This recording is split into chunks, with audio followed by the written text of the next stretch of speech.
欢迎大家收听台语唠英文。Learning English in Taiwanese。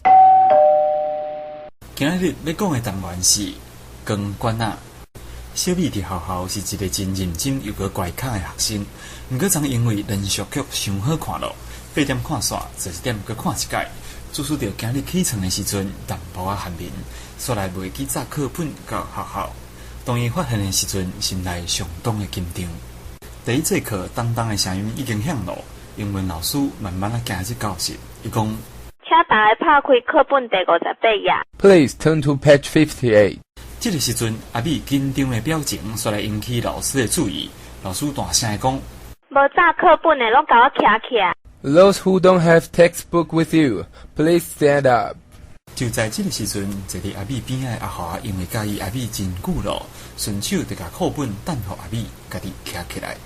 虽然讲这种的爱情非常的感人，不过老师毋是省油的灯，伊对阿华讲：你为虾米要为伊光管仔？ Why did you carry the can for her? 阿美甲阿华听了不飒飒，各位听众朋友，因知影啥物叫做打管仔嘛？原来这个俗语是讲帮别人打罪的意思。像拄则的状况，你为虾米要替伊打罪咧？你得当讲 Why did you carry the can for her? 另外，若是要讲你若无做的代志，你就毋免去担迄个责任，你会当讲 You shouldn't carry the can for something you didn't do. 最后，咱再来听一届正确发音甲光管仔的用法。光管仔，也就是帮别人打罪。Carry the can. 两句用法，第一句，你谁啦要为伊打罪咧？ Why do you carry the can for her? 第二句，你若无做的代志，你就毋免去担迄个责任。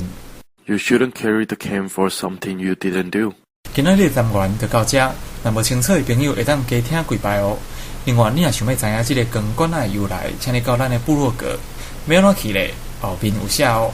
好，咱期待后一回再相逢。